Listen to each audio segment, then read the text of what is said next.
everybody.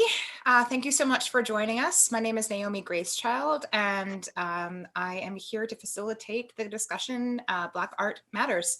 I'm here on the unceded, stolen territories of the Musqueam, Tsleil-Waututh, and Squamish First Peoples.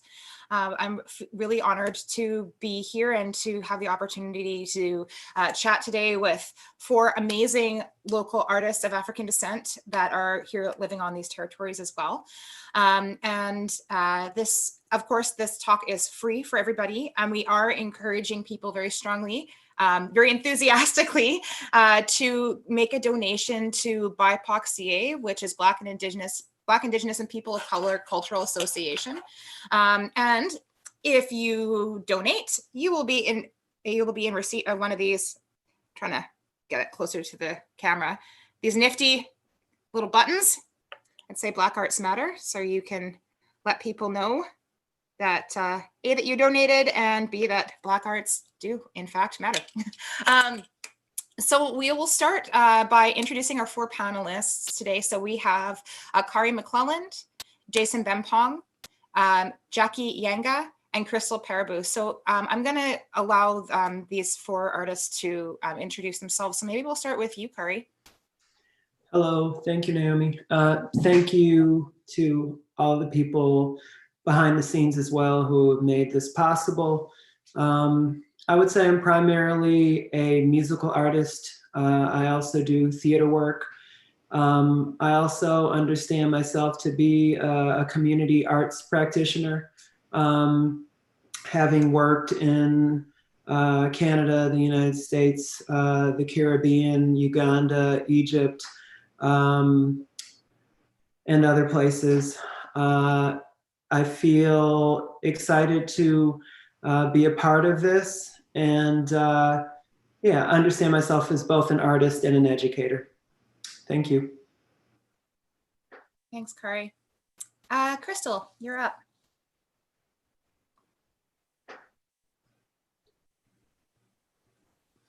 Oh, there we go. Hi guys. So first of all, thank you, Naomi and BC Alliance of Arts for having me. So my name is Krystal Paraboo. Pronouns are she, her, hers.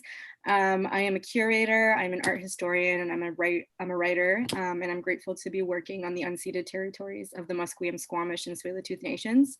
I specialize mostly in all sorts of curatorial projects, mostly freelance, public programming, art education, research, policy, community building, art consulting, nonprofit management, you name it. My projects are always rooted with intersecting art and community building as much as I can. I've worked in both the public and private sector for arts institutions, including the Vancouver Art Gallery and the Rennie Gallery.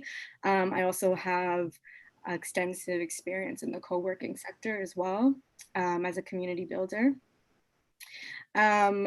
My curation experience, as I said, is mostly independent exhibitions. I've also curated for the Capture Photography Festival, most recently the Vancouver Mural Festival.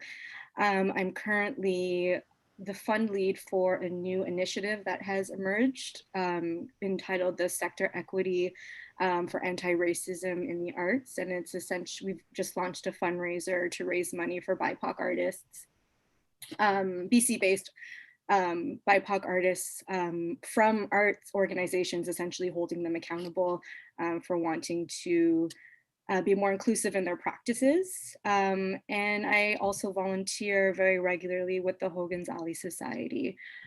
So yeah, that's just a little quick blurb about myself. Thanks, Krystal. Jason. Yo, hi, my name is Jason, Jason Bempong, aka Brother Jason. I am of Ghanaian descent, born in Nova Scotia, Halifax, but raised in Burnaby, BC. I would say my first artistic expression would be a toss-up between dance and drawing, visual art. But nowadays I've dabbled into different elements of hip hop, fashion, street art, acting a bit as well. Yeah, and writing. I'm just still exploring everything as I go, but yeah, that's a little bit about me. Thanks, Jason. And Jacky. Thank you. Good afternoon, everyone. Just like my colleagues, I am both an artist and an educator, a facilitator, and I mostly promote a message because I believe that it doesn't matter what kind of structures we have in place and infrastructures. If we don't have the proper mindset, then there's no point, really. You know, we could create community centers to bring people together, but if those people do not know how to get along with one another, so what's the point? And so I like to call myself a village wisdom messenger, because I do bring the wisdom, the message of the wisdom of African villages.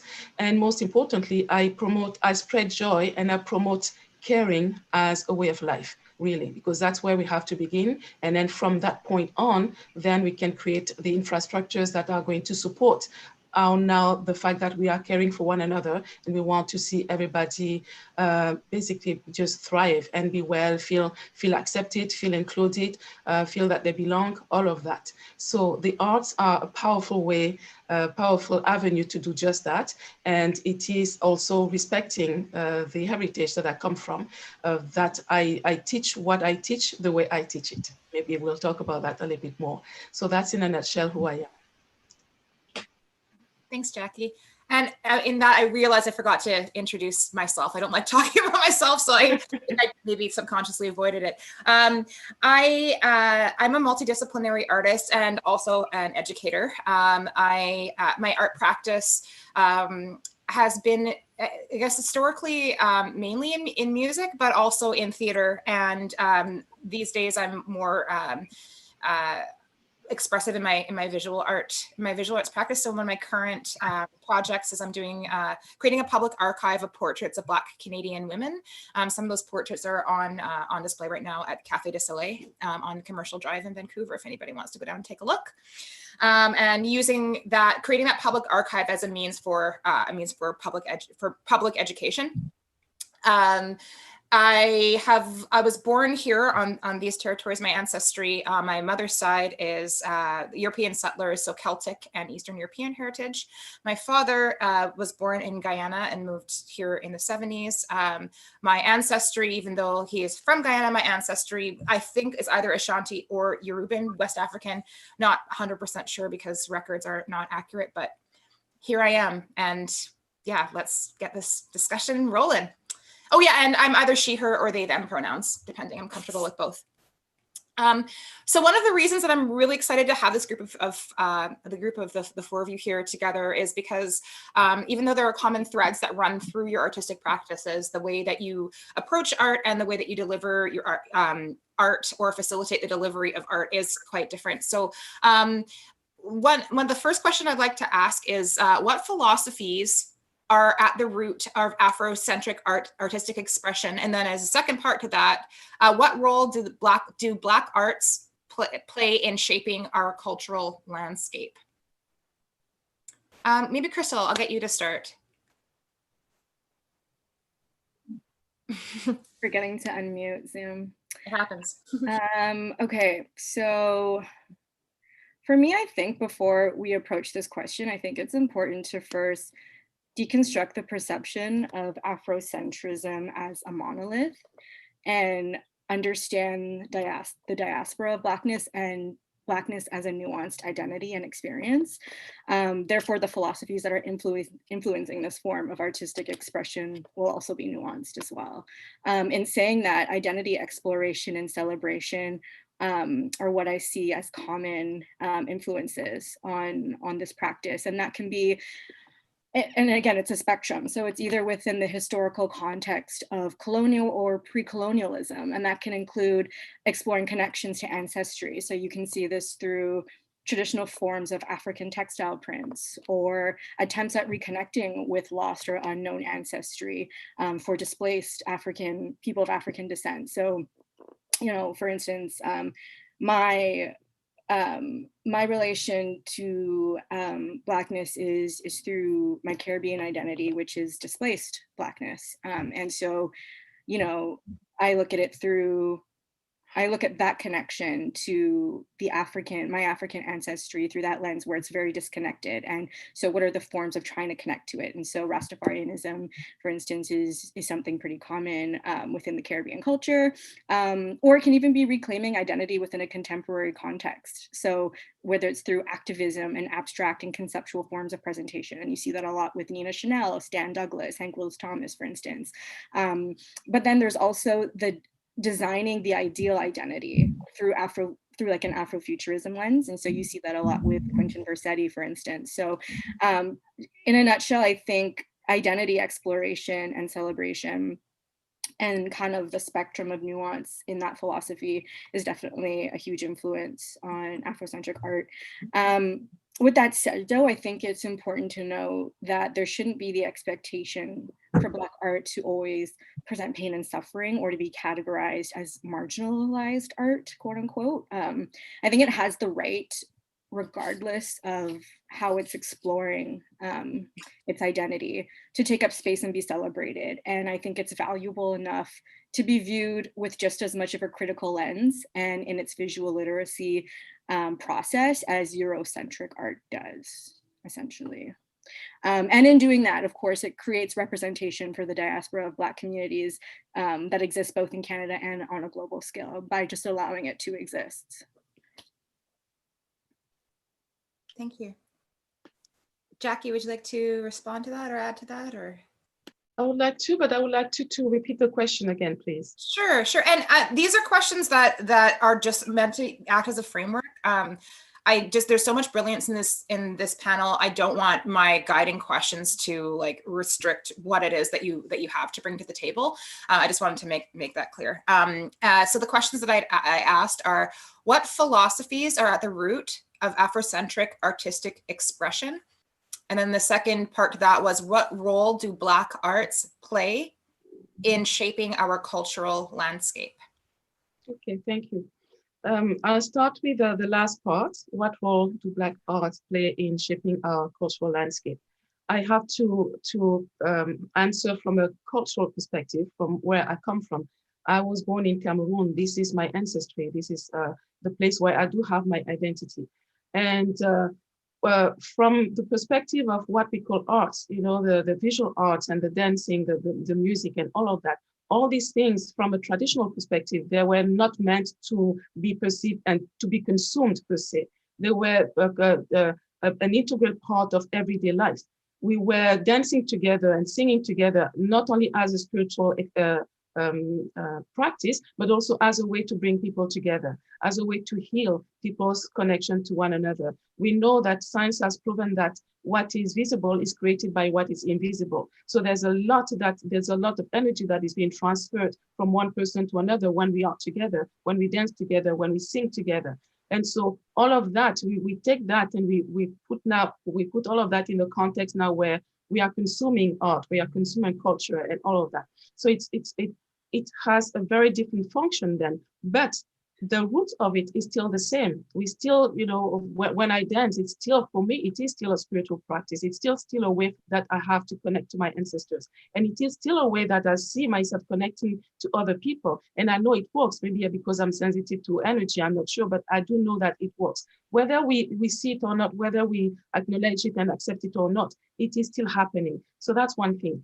The other thing that I wanted to say is talking about the Black-centric or Afrocentric or whatever terminologies that we use. We have, typically when we talk about the Black community, Black people, Black culture, we just have that one word, the Black something, Black some, so Black this, Black that. But we have so many Black communities, just starting with Africa. Africa, you know, we have 54, 55 countries. Just that alone, we have many, many cultural identities. Yes, we are Black in Africa, although we have many shades of colors, but we have many, many cultures. And then we have all our brothers and sisters from the Caribbean. And then we have all the people in Latin American countries, have the French Caribbeans, the British Caribbeans, and then you have Black people in Brazil, in Colombia, etc., etc. We even have Black people in India. And so we have all this mosaic of Blackness and different cultures. And yet we always, most people always see it as almost this one big block. and it is so diverse. And I think that is also where we could start having conversations. And I love to celebrate the differences. I do not see the differences as, oh, you're dividing us. No, I want to be able to see that, oh, this sister, she comes from I don't know, from Grenada, and okay, you know, what do you guys, how do you guys eat this? You know, this is how we eat it in my country. I want to be able to celebrate that. And when I see arts, you know, what we call art today, I know that, for example, I always have a lot of arts around me from home. And traditionally, our art was a representation of our everyday life. So visual arts, you will see a lot of paintings that represent a traditional village scene, for example. And the masks, they are masks that we actually use on a daily basis. So it was an intricate part of everyday life. And so I love to see how this has translated into other countries that are where they're mostly Black people, but they are not directly from Africa today. They are from Africa also, because of course we have the same ancestry, but not from yesterday. And so, but I like to see how it has evolved and become, you know, something else over there. And I want to be able to have maybe a way to acknowledge that, okay, this is, yes, it's Black art, but it's Black art from this place, and this one is Black art from that place. And to understand how the particular history of these places have not affected, but have inspired a different way of interpreting our common ancestry. I hope I was clear on what I was trying to say, but this is my response for now. Thank you so much, Jacky. Yeah, that was brilliant. Thank you. Jason. Jason, you are muted. Yeah, okay. So for me, yeah, I've always felt like I've been lacking a bit of foundation within my connection to my roots as an African. Being like, the first time I went to Ghana was when I was 13. So before that, it was basically, I was learning about my culture through textiles, you know, stuff that we'd wear to church every Sunday, all the colors and what those feelings of certain patterns would mean to me. And, you know, just watching like African movies, the food, the flavors, the spices, all of those things were things that taught me about where I was from, which was like an echo, but I never actually got to experience it for so long, you know? And being raised Christian, I would say the Ghanaian community that I saw the most of was at church. Other than that, I wasn't seeing Ghanaians just left and right in Vancouver. So I always felt like I had a bit of a struggle between being like African and then being like Black. You know what I mean? Like being like caught in the middle of like Western society and then my roots, and trying to decide which way am I going and who am I. So yeah, I feel like art for me, like Afrocentric art, plays a huge role because it helps me connect with the stories, and that those stories get passed on from, you know, generation to generation from my ancestors. So it's I don't want to be a part of that chain that kind of breaks it, or part of the reason that the chain breaks because I'm not able to pass down like what's running in my blood to the next generation. So that, I feel like that's been a struggle for me. But also as an artist, naturally these African symbols and motifs and faces, these Black faces, like appear in my art naturally. So I feel like I'm not trying to create Afrocentric art, but naturally my ancestors are speaking through me, through what I'm channeling and what I'm creating when I'm doing my art. Beautiful. Thank you. Khari. First, I just want to acknowledge how rich the sharing has been so far. Krystal, Jacky, Jason, I feel like I've had so much resonance with so many different things that all of you have shared. So I'm grateful to be a witness to you today. And Jacky, I've seen you for so many years. It's so nice to see you here, and that energy that you talked about, wanting to share with community. I feel it every time I see you. Thank you so much. And to the questions, I feel, oh wow, like one thing I heard in everyone's answer was family. And when I think about my own experience, I grew up in Detroit, Michigan in the United States. I grew up in an almost entirely Black community where if I saw a white person, I thought it was the police or it was a social service agency or something. Like it was very unusual. And my perception of like aesthetics is definitely very much influenced by that experience in terms of like what I thought was beautiful or what kind of clothing I thought was beautiful, what kind of music I thought was beautiful, what kind of food I thought was the best kind of food. And I feel like even though I'm far from home, that I still lean towards the truth that I learned from my grandmother and her mother and my mother and that community of elders that I grew up in. Having traversed many centuries of, or at least a few, of great hardship, there's a kind of resilience and a power in the people that I grew up around that I feel like I carry as a seed inside myself. And so when the world is pressing in on me, I feel like that's what I draw on. That's the reserve that's in me. That's like a power that I have that no one can take from me. No one can remove from me. And so when I think about something that is Afrocentric, I think about, you know, a large Black family, but also I think about something very specific. And in the same way that Jacky, when you talked about, you know, you're from Cameroon and like, you know, there's a very specific, probably even inside Cameroon, there's a specific cultural context that you're coming from. And I'm very leery of what I think dealing with white supremacy for hundreds of years does. It tries to homogenize and make everything the same. And that's part of the whole thing, right? Is like, oh, one Black person, they're all the same. They're like this. And so like part of my attention that I feel is like understanding our connection, but also really wanting to highlight the specificity of all of our individual experiences and to really see that as a gift.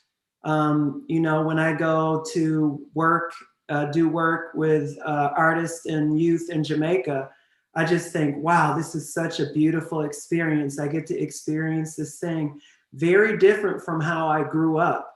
There are similarities too, but there's so much richness in the food and the way that people are dancing and the way that people are connecting to music.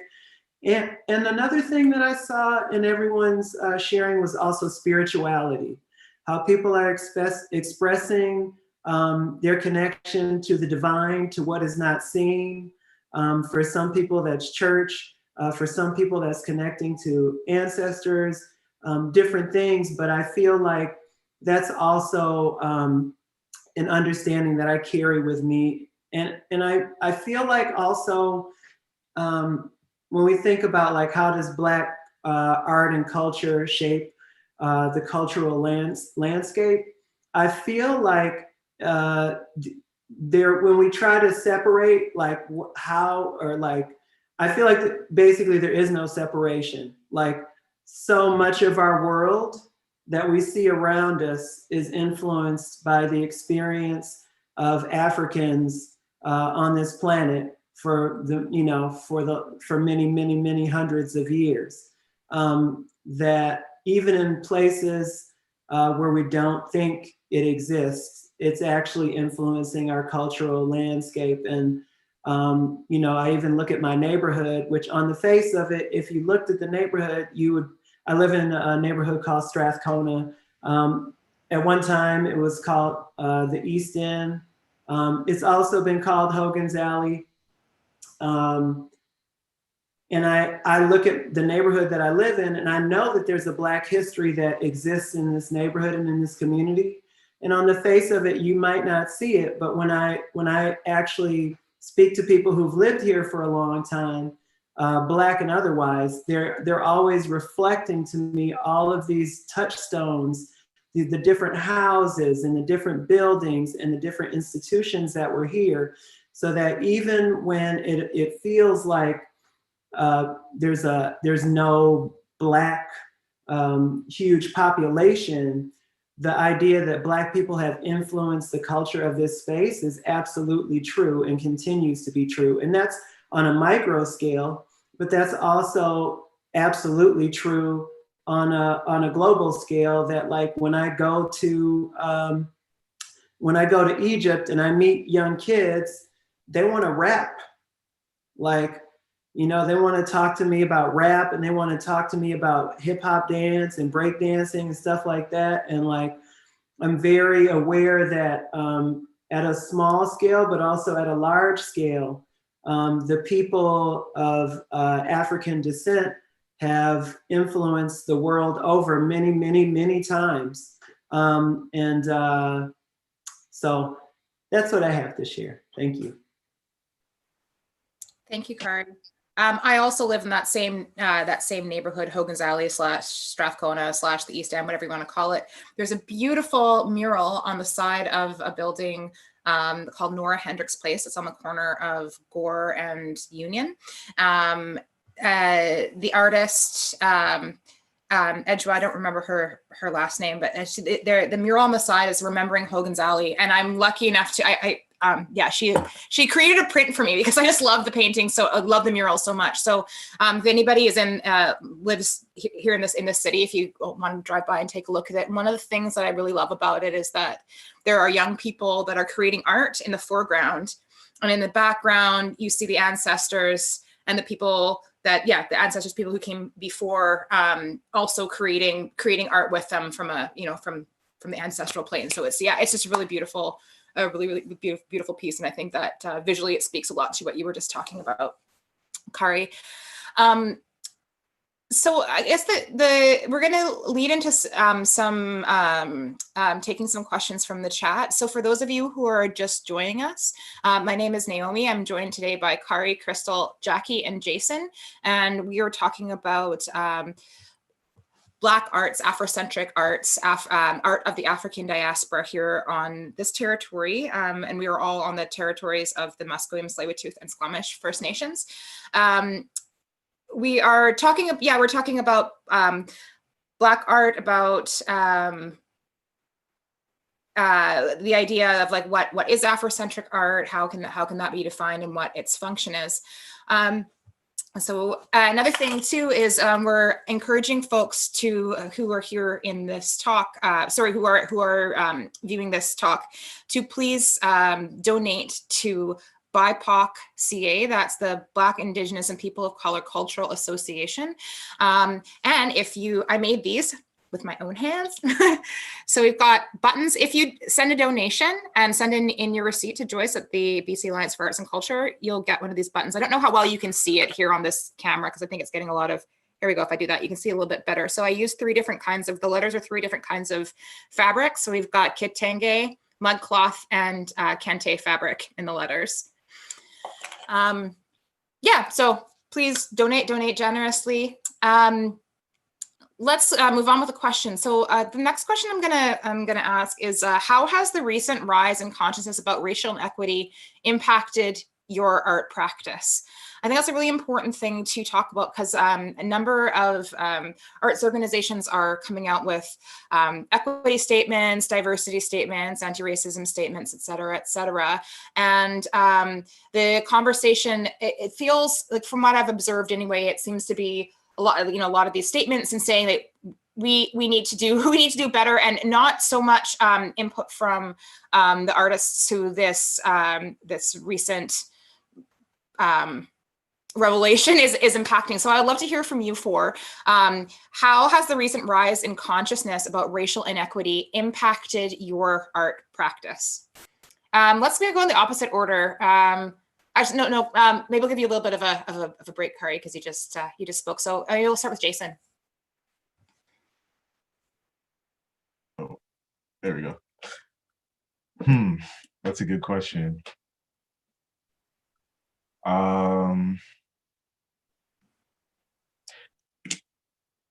I feel like within the, I guess like the film industry, I've noticed that there's definitely been like a huge switch in terms of like the types of projects I'm going out for, I guess. There seems to be a lot more focus on featuring more diverse individuals. Not to say that that wasn't really happening before. I don't want to like throw everybody under the bus and be like, that's, you know, everybody's being ignorant, but I've definitely seen a switch.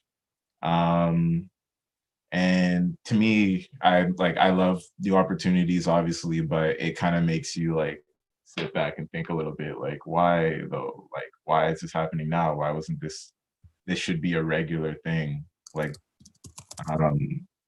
you know, we're talking about diversity, equality, and inclusion, but I feel like it kind of sucks that we still have to it's almost like an extra push for certain companies and brands and agencies to have to include us when it's like it should be a no-brainer. Yeah, I feel like I'm still kind of struggling with that question, honestly. I might need a little more time on that one, but right now I'm just feeling like there has been a shift in terms of people reaching out to me to work on different projects and stuff like that. So I feel like it's kind of like a weird gray area for me where I'm like happy about it, but I'm also like, you know, are you going to capitalize off of the color of my skin now? And are you going to use that to reach other people who look like me just to buy your products, you know? But yeah, that's all I got for now. That's legit. That's totally legit. Thanks, Jason. Jacky. Yeah, I knew you were coming to me. I saw that you unmuted yourself even before I said your name. It has changed for me in that it didn't change what I do. It didn't change how I do it. Interestingly enough, it changed who I do it for. The current situation has made what I do even more relevant. It has always been relevant and people have always commented on what it was and what it was bringing them.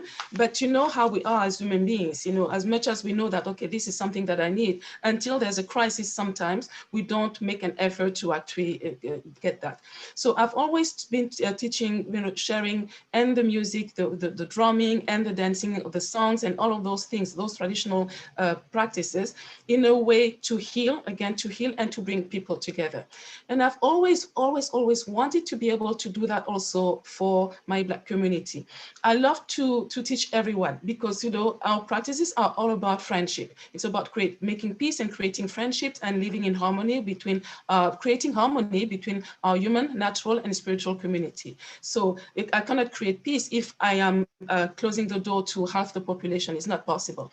So, but I want to be able to do things with everyone, but I also want to be able to do things with specifically Black people. The reason why I say this is not to separate. It's because it is our ancestry and there's healing. You know, I was touched when Jason was talking about lacking that foundation. And I'm really, really lucky because I got that foundation. And I know how fortunate I am because I arrived in France when I was 9 years old. So that is quite young, but I was still going back and forth pretty much every holidays because my mom was still there, my siblings. So I knew where home was and I had my reference points. And also in France, there are areas where seriously you go there, Chateau Rouge. You go to Chateau Rouge, you're going to feel like, okay, you're back in Africa because you see the moms carrying their babies on the back. We have the shops, so we could actually shop, and I always cook food from my country because I'm used to doing that. So I did have that foundation, but I was aware that I had many Black brothers and sisters who did not have that foundation. And there was this, you know, it's almost like I've had this conversation with many people,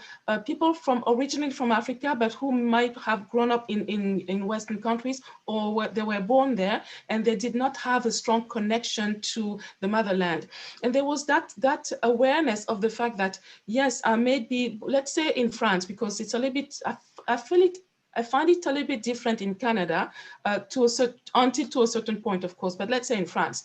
So as somebody who spent a lot of time in France, I am French. My nationality is also French, but I'm also very aware that French people do not consider me French, like French, like when we say français de souche. And I understand, of course, but again, it's okay for me because I know where I come from. But imagine somebody who was born in France and grew up in France, and they're from maybe parents who come from Ivory Coast, but they don't really go home or anything like this. And so all they know is France. All they know is that, okay, yes, my parents come from Ivory Coast, but you know, I'm French, but they're not really given that opportunity.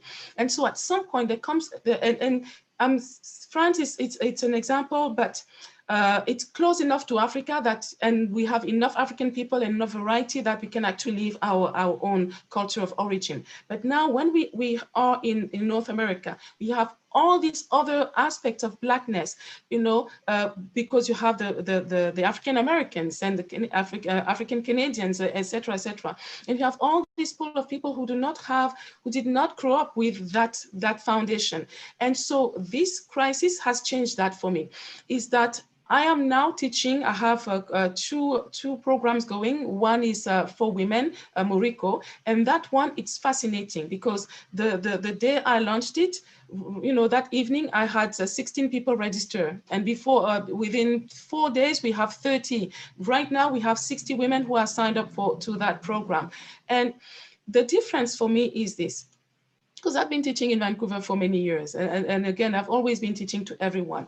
But you see, there's a difference between consuming something and really receiving it. You see, with Black people, I feel that sense that we are receiving it because it is something that comes from our ancestry. And the people, the women and non-binary folks who are part of it, they are really wanting to reconnect to something from their ancestry. They do not see that just as entertainment. Oh, this is fun, we are going to dance. They really receive it as, okay, this is my ancestry. This is what my ancestors used to do. And for me as a teacher or as a facilitator or as somebody who is bringing other artists, African artists, to come and teach, it is so rewarding. And for us, with my friends, the artists who are teaching, when we talk, they are so happy because there's a different energy there. There's a different quality where we feel received at the deeper level. That invisible connection that I was talking about, it is so there because we have that respect. We honor the teachings because it comes from our ancestors. You see, so it's not something that we consume.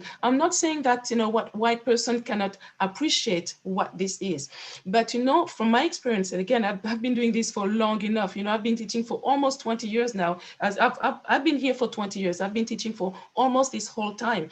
It's very different. You see, there's what people. How people receive it when they're consuming something, they're paying for something, and then it's just, you know, another product. And there's how people receive it when it feels like it's feeding their soul, and it's complementing something that might have been missing before, that is deeply ingrained inside of them, but it just needed to be brought out. So this whole crisis has brought that opportunity to me because there are many people. It's interesting because last weekend, one of the women who is in the program, she told me that she's known me for 10 years and she's always been wanting to come to my programs, but she really wanted a space that felt safe, where we could just be among ourselves. And now finally that I have this, she can come. And there are many others who echoed that. And I felt like, okay, that I understand, it makes sense. But you know what also makes sense to me now is that this crisis has also brought Black people together more. You know, it made us realize that we really need each other. We really need to feed off each other,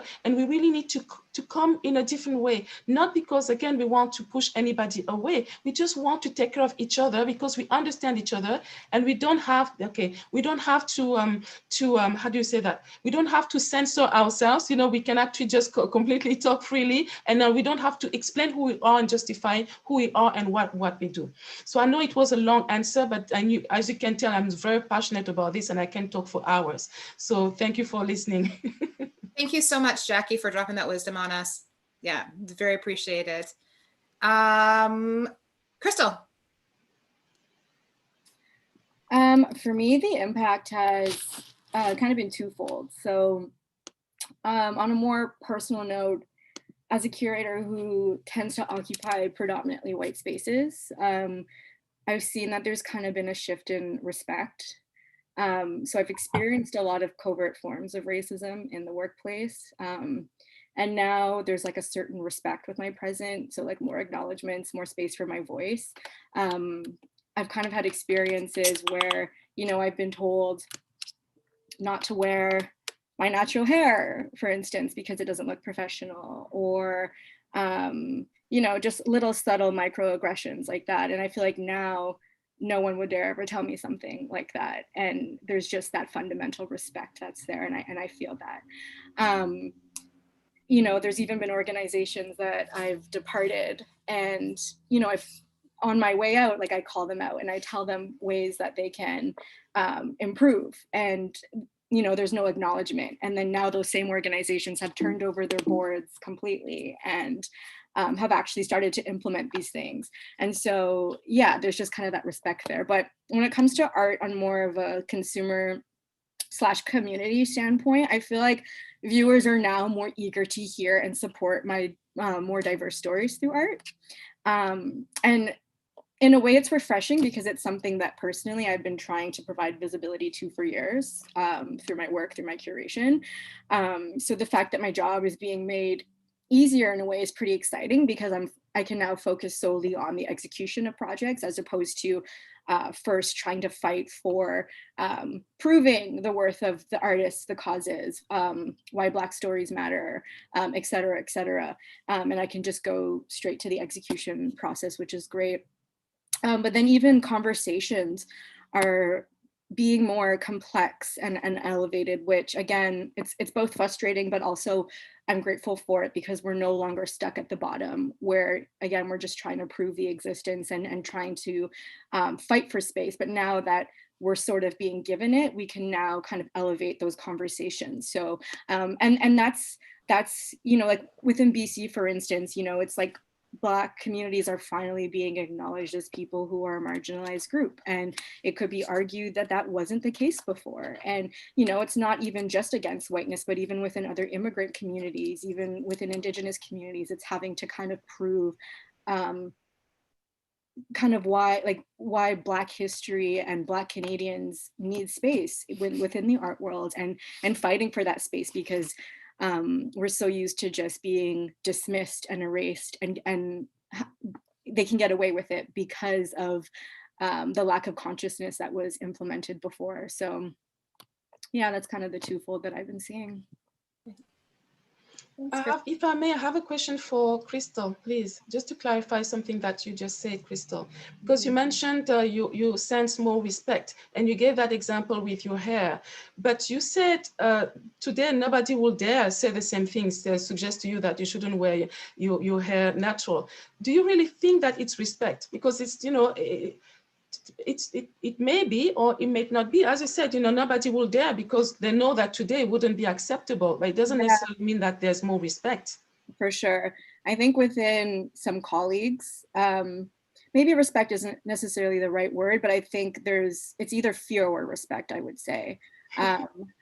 Definitely one of the two. But I think for people who truly are being educated about this and this movement in general and haven't known anything before, it's kind of like your eyes are like you've taken off the glasses and you're finally seeing, and respect can be generated. But then of course there's still the ignorant people who, you know, they'll still think, what the hell, look at that bushy hair, and she's about to give a tour on this exhibition, she's going to scare off all the viewers, but they won't say anything out of fear. So it could be one or the other. But personally, from some colleagues, I have seen genuine respect that hasn't been there before.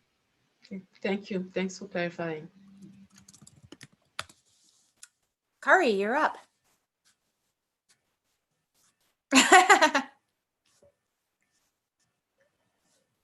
Oh, you're muted, friend. Sorry. One of the things I thought about was how I'm getting, it feels like in some ways I'm getting more opportunities to do work. I'm getting more people want me to talk about different things. And so that's interesting. I'm also like not that interested in talking about like, oh, it's so terrible being a Black person. Like, I'm not really interested in having that really be the focus of so many interactions or conversations. And that the way that I feel in myself is that like I'm living a human life with many different aspects to it. And like, yeah, there are moments that are hard and are challenging, but there's also, I feel like I have a very rich life and a very rich history and a culture that I come from, and my people are beautiful. And so I feel like sometimes when I think about what people are expecting me to make art about, I really, sometimes I do want to like maybe make a song or make art that's connected to the relationship to particular kind of historical struggle. But I think also I want to make space for myself and many other Black artists to do things that are different than what people may expect. And so like, I have friends, Black friends who are really into punk music. I have Black friends who are really into artistic expression that isn't traditionally understood to be from Africa or from the Black diaspora.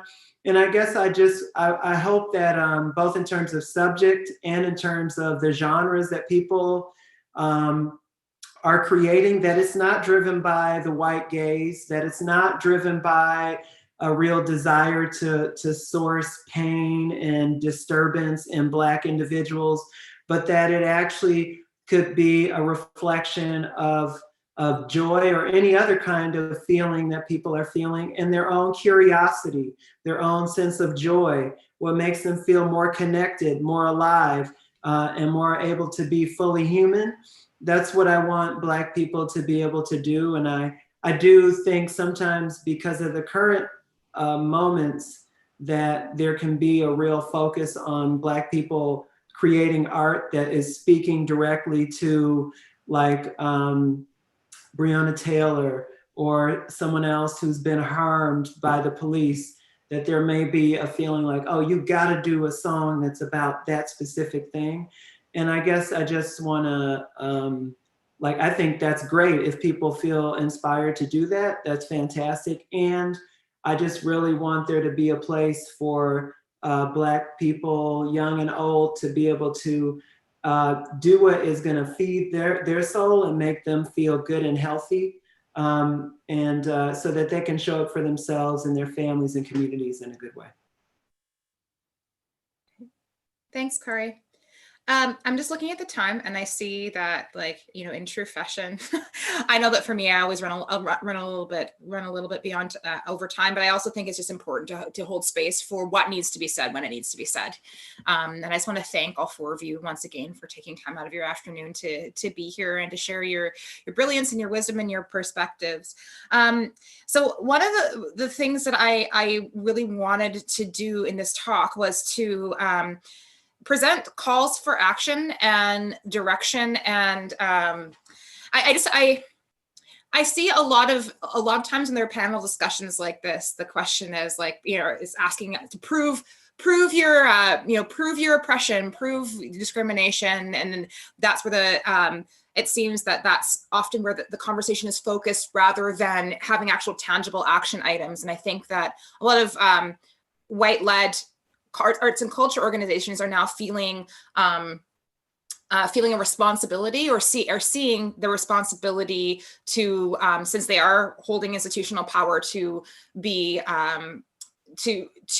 more deliberate in their practices about being inclusive to communities that are underrepresented or don't have as much institutional power. So all that to say, my question now is, what can white-focused arts organizations do beyond diversity statements to create relationships with Black artists and move from the idea of inclusion to right relationship?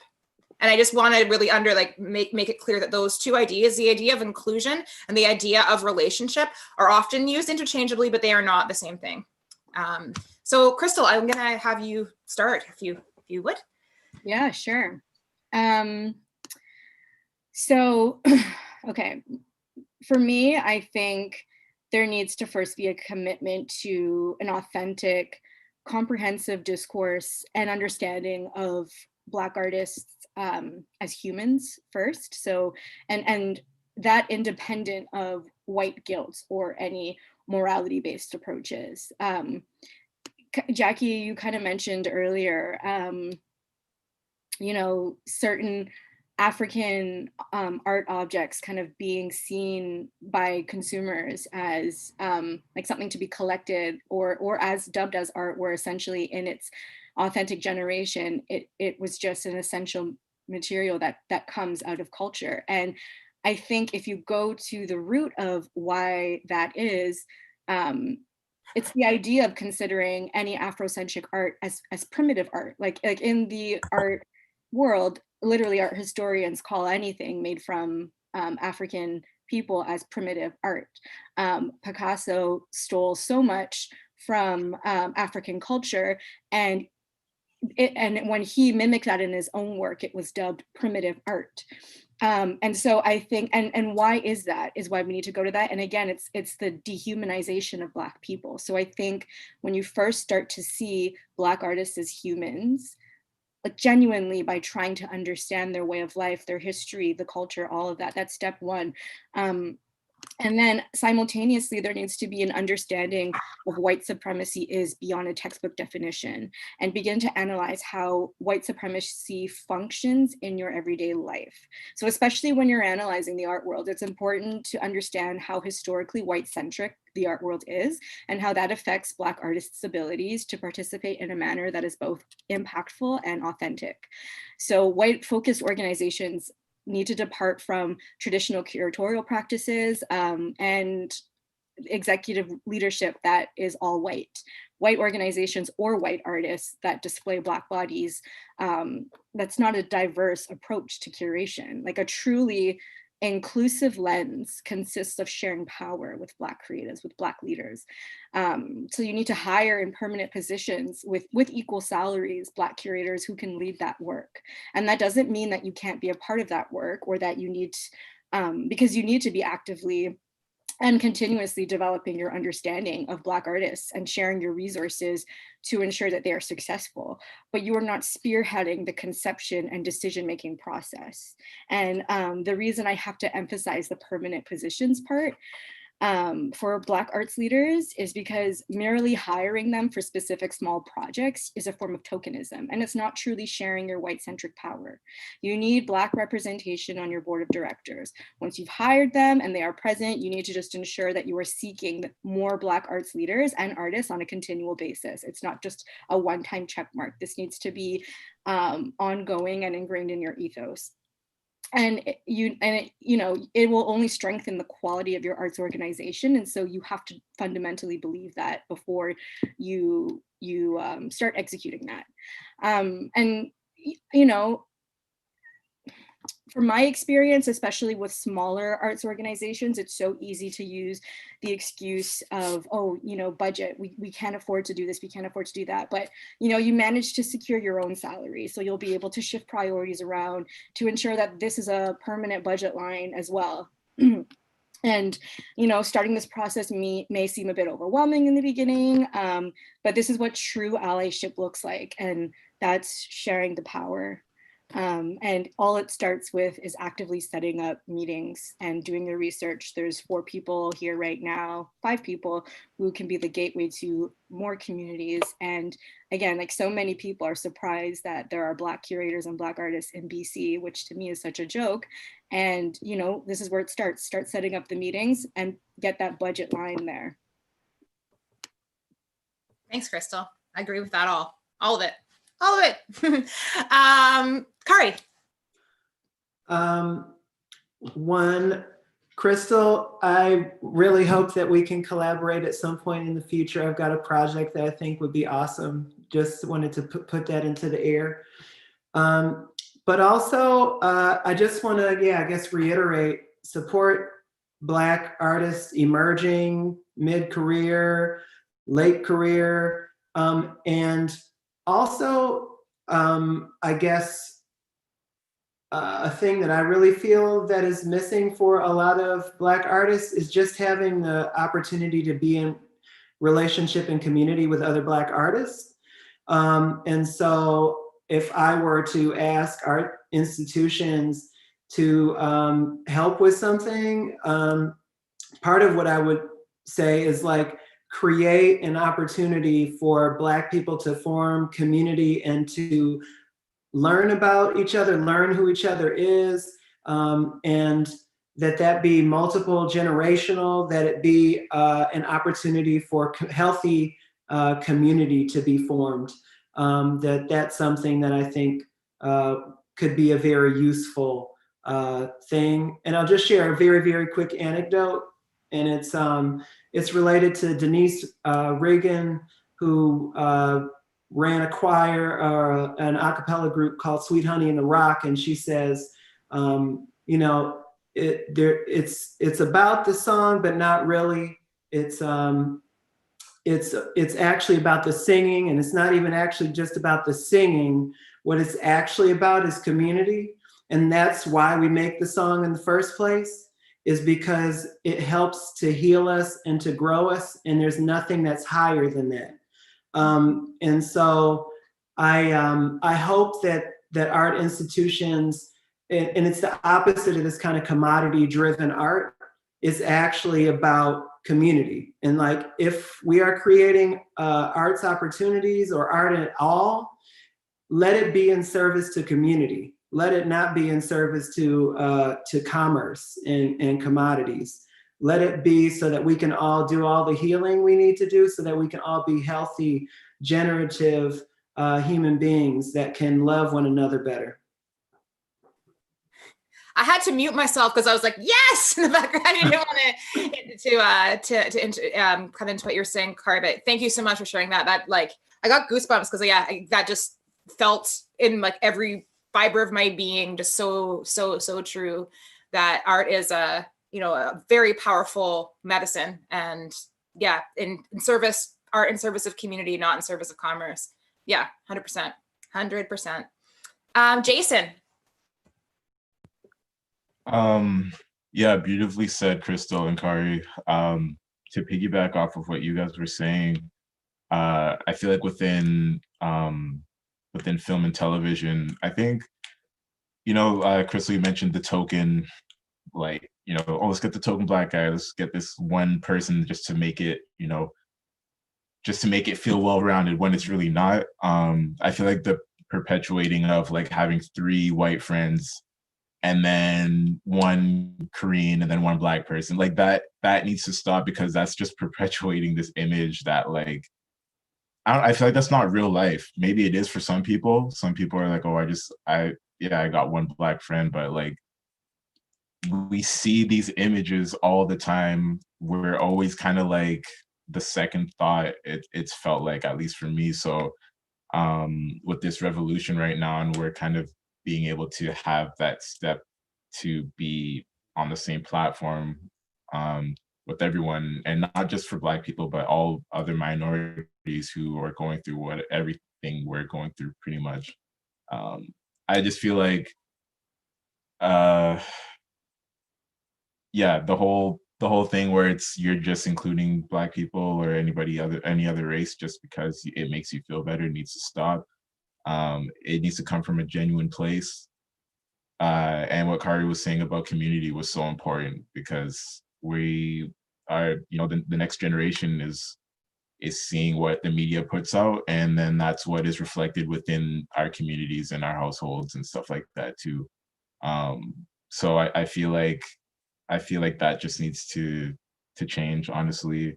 Another thing I read in Jacky's statement in her article leading up to this, she was talking about grants and how it feels like it's another language. And I totally agree. I resonate with that so much, because I've always felt like, am I missing something? Like, was there something was there a class I missed? I don't know. Like, a lot of my white friends had, like, they just somehow just knew what it was, or their parents were in positions where they could teach them, how grants work. But for me and my family, like, none of us know about this. A lot of my friends and people in my circle don't know. So it's like, we're all just in the same boat.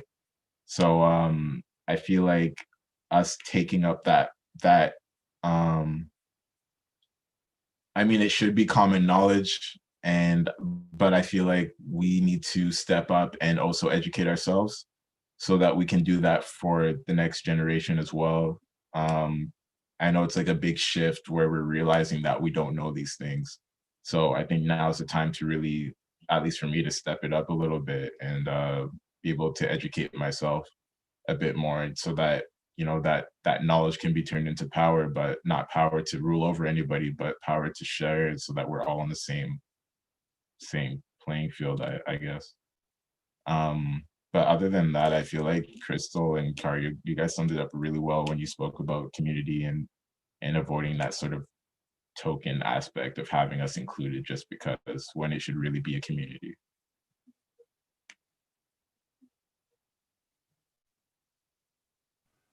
Thanks, Jason.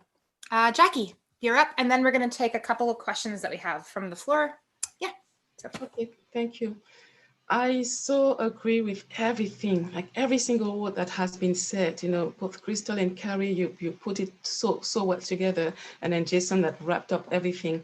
I'm going to simply add that we are aware that we are not going to solve it, you know, just now. We're bringing suggestions as to how we can solve this problem, but it is a process. You know, what this situation has created, it has created awareness. And the problem, though, is that this awareness is often clouded by the desire to look good. So you have all these companies who are trying to do, indeed, like Krystal and everybody has been saying, the token black, just to look good, so just to show that, okay, I'm doing my part. It's not what we need, because this is not sustainable. Now, we also have to realize, as Black artists and those of us who are more visible, we might be the ones who are going to be pulled in many directions, and might last for a while, because, again, when we talk about process takes a while. It's not going to be, they're not going to get it tomorrow. And so there we are going to be maybe requested to come and support or counsel or guide. It doesn't matter what it is, but we do it for our community also. We do it for ourselves, we do it for our Black community, and we do it for the community at large, because again, one way or another, we have to find a way to live together and to work together and do this together. But you see, I always talk about friendship. My nonprofit society is called African Friendship Society. It's called that way for a reason. But I've been saying, you know, since this whole thing started and we've been bombarded with messages on Facebook and everything, well, I keep saying that, you know what, true friendship begins with mutual respect. It's not possible for you to say that you are my friend if you don't have any clue, you know, who I am or where I come from. I've met so many people who will tell me that, oh, my best friend is from Africa. I will say, oh, really? What country? Out of curiosity, they have no clue. This is not possible. I'm sorry, this is not your best friend. You're not a friend to this person if you don't know what country they are from. And so I would like to encourage the companies, art companies, to do their homework, to take responsibility for not doing it, you know, until now. You know, just like Krystal was saying, you know, we have a history. Okay, you know, we're not going to say, okay, you know, let's blank, how do you say, white slate or whatever the expression is. We start from scratch. We're not starting from scratch. There has been a history. We know that you're not going to solve this history in just 1 month or 3 months, but if you are genuine into this process and you take responsibility, you are going to find the right people who are going to come and guide you. And as Krystal was also saying, you know, find that line, that new line, you know, into hiring people who are going to be partners. Make an effort, make a commitment to indeed create partnership, create relationships. It's going to start with relationships, because you need the Black people to show you the way, you know, what they've been talking about. Do not go and hire another white person who is, you know, an expert in diversity and everything, inclusion, because it doesn't work for us. We know that already. So just, you know, to go into the process itself and know that it's going to take a while, but just commit to it and have real representation and not tokenism, if that's the word. Yes, that's what I want. I want to say a lot more, but I know I have to stop here. Thank you. And I know that we all probably want to say a lot more, but we are actually gone over time. We did start a little bit late, though. There is something that I want to bring up. There's somebody in the comments who's asking what I see as a threefold question.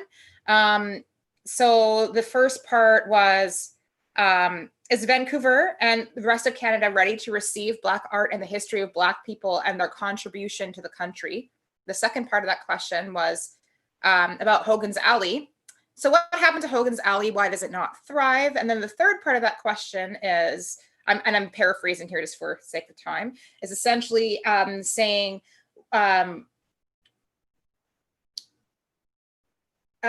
not build our own table and have Black people come to that table, be prosperous, and then for those who are outside the Black community, they are more welcome to come in after the fact. So I feel that the third part of that question is actually related to the second part and the first part of that question, which is why I said it's like a threefold question. So there is, specifically in regards to Hogan's Alley, I do encourage those, especially those who are living here on the territories of the Musqueam, Tsleil-Waututh, and Squamish peoples, otherwise colonially referred to as Vancouver, but what the history of Hogan's Alley was. The idea of having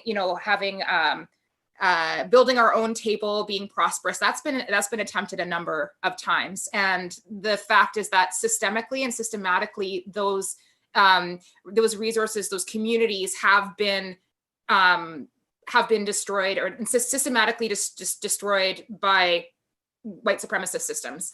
It happened in Vancouver, it happened in Halifax, it happened in Portland. If you're ever wondering why you don't see very many Black people if you go to Portland, there is a reason why. It happened in New Orleans, it happened in Sophia Town in South Africa, which is now known as Soweto. It happened, and mostly in the 60s and 70s, with the rise of Black consciousness, with the rise of like diasporic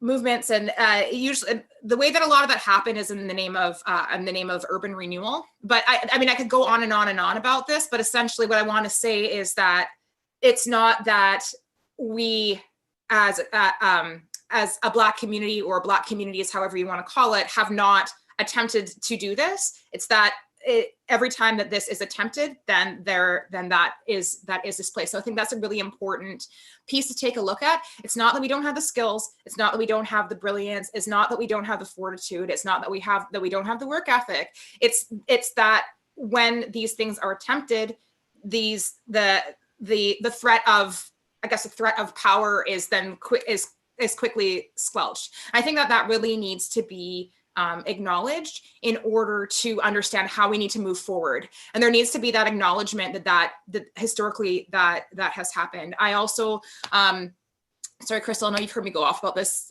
before, but I really encourage folks also to do some research on Garveyism and what happened during the Harlem Renaissance in the 1930s. And that was a global Pan-African movement that again was systematically targeted and destroyed. Anywhere where you have artists come together, you also have a hotbed of political thought, and that is threatening to the status quo and those who hold the power. And many people who are in positions that hold power don't necessarily understand that they're contributing to this either. So yes, I agree that there is merit in like creating our own systems. We also need to acknowledge that every time we've tried to do that historically, that we've been stopped in our tracks. But today is a new day, and I think that there's something to be said to keep for keeping trying and keeping moving forward. But we don't live in a silo either. We also live in, a larger complex social structures. And that also needs to be acknowledged, is where the infrastructure is being, like the access to infrastructure is being held as well. I don't know if anybody else wants to speak to that. I feel like I could go on about that ad nauseum, but yeah, Krystal, you go ahead. Just to clarify, was the first question, is Canada ready for Black art? Like, can you repeat the first question? Yeah, sure. So the question was, is Vancouver and the rest of Canada ready to receive Black art and the history of Black people in Canada and their contribution to the country? They don't have a choice. What kind of a question is that? Like, do you see, like, this is the kind of stuff that just sets me off. Like, that shit, like, are we ready to receive white art? Are we ready to receive art from anybody else? Like, Black people have existed in this country for a very long time, and in this city. Don't let that 1% statistic fool you. Human beings who are Black occupy this country and this city. So if you're sharing, if if you're sharing your space with Black people, then you better make room for Black history and Black art. You don't have a choice. I'm sorry, but you don't. And to ask that, to me, that implies that there's something inherently wrong with Blackness and Black art, because you're trying to say, are you ready for it? Like it's a bomb that's about to explode. Mm-hmm. It is what it is. You know what I mean? It's no, like, and again, this goes back to what I was talking about, like humanizing Blackness. If Black people and Blackness and Black art, Black culture, Black history, if this was seen from a humanistic standpoint, that question wouldn't have even been posed. So the point is, the answer to that is, you need to go home and make yourself ready to take that all in, because it exists and you're going to respect that it exists.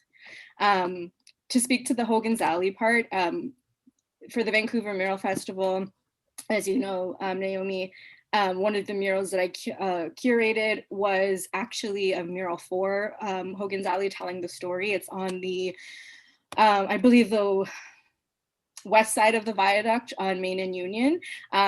A brilliant artist named Anthony Joseph painted it. I would start there to have your understanding of why that neighborhood was erased, why Black people were erased, and going back to kind of what Naomi was saying before. Every time we try to build anything, it gets dismantled, and that is part of why that erasure has happened. And I think if you look at, it's really important to first start with the history of Black Canadians specifically. Like, if I say to you, my grandmother came to this country through the domestic scheme, you don't even know what that means right away. You know, my Black Jamaican grandmother, and there is a reason why there's a heavier concentration of the Caribbean population in Ontario than anywhere else in Canada, specifically because this scheme was put into place to bring in a lot of Black women from the Caribbean to take care of white babies. And they did that as a way to, as a response to, okay, you know, we've been portraying Black people bad in the media, we're getting a lot of flack for it. How do we, you know, let them in through immigration, but still have control over them? You know what I mean? And so until we can liberate, until we feel like we're able to liberate, it's going to be really hard. But to speak to ourselves and to our community, again, there is a lot of nuance within our identities, and that sometimes causes a lot of trauma and a lot of pain. And I think we need to really stick together and work past that. And I speak to things like colorism and different kind of traumas within our own communities. And I think we really need to, this is the time where we need to come together against white supremacy first and foremost, so that we can actively build in those spaces and take the power that we deserve. Sorry, I went off a bit there. Hey, it's okay. Thank you, Krystal. I also just wanted to mention, you're speaking about identity being nuanced. Reading these questions off of a digital format, also we need to understand that context. We don't necessarily know the context in which people are coming from in asking these questions. So I don't know if this person is a Black person, if this person is a white person, if this person, I don't know if this person is an artist. I don't know these things about. So depending on where the questions are coming from, it's going to also to like, yeah, anyways, there is nuance, and there's nuance in the questions that we don't always know by just reading them off digital, like a digital format. So I just want to say that coming through in my voice and me paraphrasing the questions may or may not be adequately representing what the person was actually asking, the spirit of asking these questions. Yeah, I just want to say that I don't know. I just don't know. I think I'd like to wrap up in maybe like 2 minutes. Can I throw something out there really quick? Yes, please do, Khari. Yes, please. And it's kind of for us. It's not for everybody else. It's one of those things that's for us. And it's around, you know, you were talking about humanity, Krystal. You mentioned that a couple times, and I heard that with Jacky too, talking about how we all have to live together, and like that I feel like there's a larger truth that can easily get lost, because we are almost always in reaction to white supremacy and to the challenge that is being put forward through white supremacy. But I guess there's this tension, which is that like, we were something before we were Black, and we will be something again that is larger than just whatever that is. I always feel this sort of tension around always identifying something that I'm in reaction to, being identified as, and self-identifying as something that I'm in reaction to that was actually created by somebody that hated me. So that's an open-ended question that I don't think we're going to have an answer for necessarily. But I just want to put that out there, that we are bigger than any of the box, that whatever Black is, which is beautiful and is many things, we're also more than that. And that's all I wanted to say. Truth bomb. Thanks, Khari. Either Jacky or Jason, did you have something that you wanted to say in response to that those comments in the chat? Yeah, I just wanted to encourage people to have less ignorance. It's easier said than done, but it's true. All of this starts really from ignorance, because it's true, and it's understandable. You know, you're not as interested into something that does not affect you. You do not see it. And what, Naomi, you were summarizing in terms of, yes, we've tried to do this, and we have been stopped all over and over again. And I think people only look at one side of the story, and all they see are, okay, how come these Black people are not putting their act together? And I know that coming from Africa, you know, I hear that constantly, you know, how come Africa, you guys are still like this or whatever? And they do not see everything that is being done under their, you know, on their behalf to keep us the way we are. And so it doesn't matter how many efforts. So we're not going to baisser les bras. We're not going to give up. We are going to keep doing what we have to do. But looking at it from only that side of, oh, how come you guys, you know, always putting that responsibility on us, as if, you know, we gave up a long time ago and we haven't been doing anything. We've been fighting like hell, you know, remembering where we came from and wanting also, you know, to continue. And we will continue fighting. Yes, some people will give up because, you know, it's just exhausting constantly, but we can't afford to give up, because what's the alternative? So we have to keep going and keep educating people. But one thing I'd like to end with is this. You cannot, in order to understand a culture, you have to understand the paradigm of the people that you want to understand. Meaning, so I'm going to paraphrase an African historian who said that, for example, you cannot use the Mexican paradigm to understand Indian culture, okay? When we say it's this way, it's very clear, it makes a lot of sense. But here, that is what is happening all the time. Somebody is going to come into your house and start judging how your house is decorated just because maybe they might be living, I don't know, you know, underground in a sous-marin, what's the word for sous-marin, you know, submarine or whatever. They have no clue what it means to live like here. And so they cannot judge the environment based on where they come from. And so people have to also understand that. They need to do their own research. As Krystal was remembering us, you know, Black people have been here for a long, long time. And, you know, quickly to that question of, you know, are we ready for? And, you know, there's some merit to that question. The reason why I'm saying this, because this morning I was listening to the French radio, to Radio Canada, and they were talking about the history of the First Nations here, the treaties.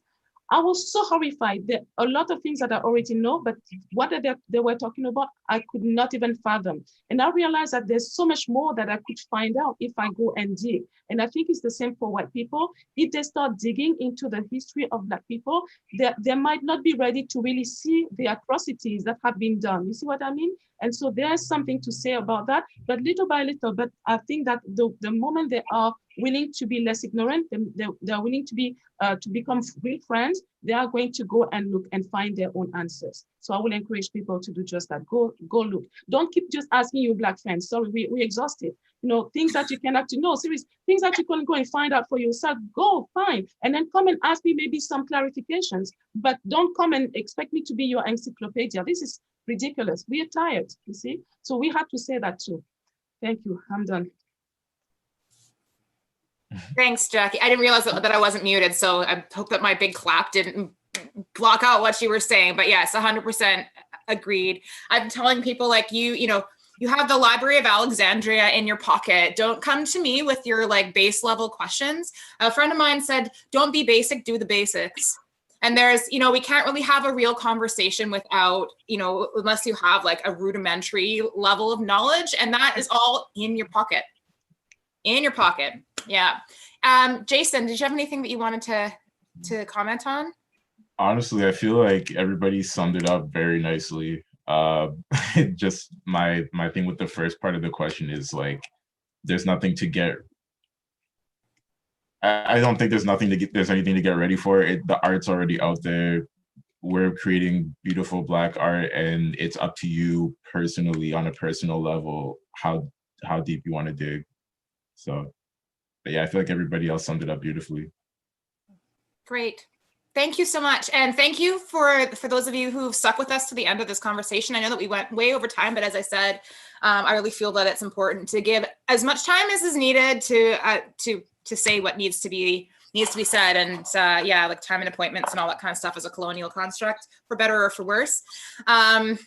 So yeah, thank you again. And thanks so much to the BC Alliance for Arts and Culture for hosting this discussion. Thank you to Krystal, Jacky, Jason, and Khari for coming in and imparting your wisdom and beauty upon this conversation. Naomi, now please allow me to speak on behalf of us, on behalf of Khari, Krystal, Jason, and I. We want to say thank you to you too. We keep saying thank you to the Alliance, but you've created this, so I know that we are here because of you. So yes, we're clapping for you too, and we appreciate, really your spirit and how you have brought us together to start this important conversation. We know that it's just the beginning. Well, it's not even just the beginning. It has started already. We know that it's going to continue. And so we send you a lot of blessings so that you have the courage and the energy that you need to to continue doing this. It is important, and you represent all of us when you do things like this. So thank you for all your work and your commitment. I agree. Thank you so much, Naomi. You're a beast. Yeah. Thank you. Big love. Thank so you. much gratitude and humility, folks.